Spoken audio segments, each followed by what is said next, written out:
आप लोगों के स्मरण में है कि नहीं पता नहीं, पर मैं कहूं कुबेरेश्वर धाम में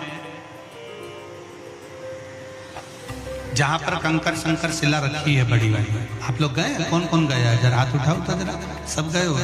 तो जहां बड़ी वाली शिला रखी, कंकर शंकर जो शिला रखी है, केदार शिला जो रखी है, उस बड़ी शिला का बिल्कुल नजदीक का जो हिस्सा है, शिला जहां रखी है उसका बिल्कुल 4 कदम दूरी पर ही एक कुआं है। अब तो उस कुएं पर छत डाल दी गई है और कुएं को छत डालकर बंद कर दिया गया, पर पूरे कुबेरेश्वर धाम में जो पानी आप पीते हो, जो पानी का प्रयोग करते हो, जो पानी आप यूज करते हो, वो उसी कुएं का, उसी कुएं का। अब उस पर छत डाल दिया। तो कई लोग कहते हैं कि कुबेरेश्वर धाम में हम जाते हैं और बाबा को प्रार्थना करते हैं तो बाबा हमारी बातों को इतनी जल्दी स्वीकार क्यों करता है?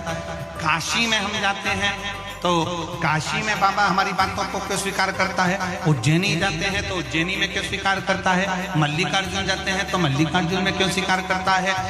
12 ज्योतिर्लिंग जितने बने हुए हैं, इन 12 ज्योतिर्लिंग के शिवालय में, शंकर के मंदिर में जल का स्रोत है।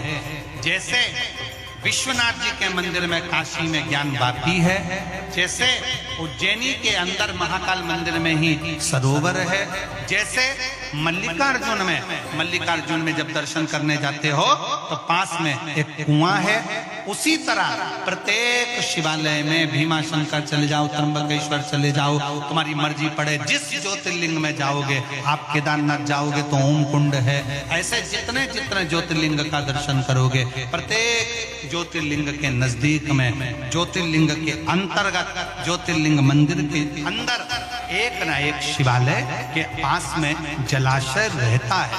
वो जलाशय क्यों रहता है?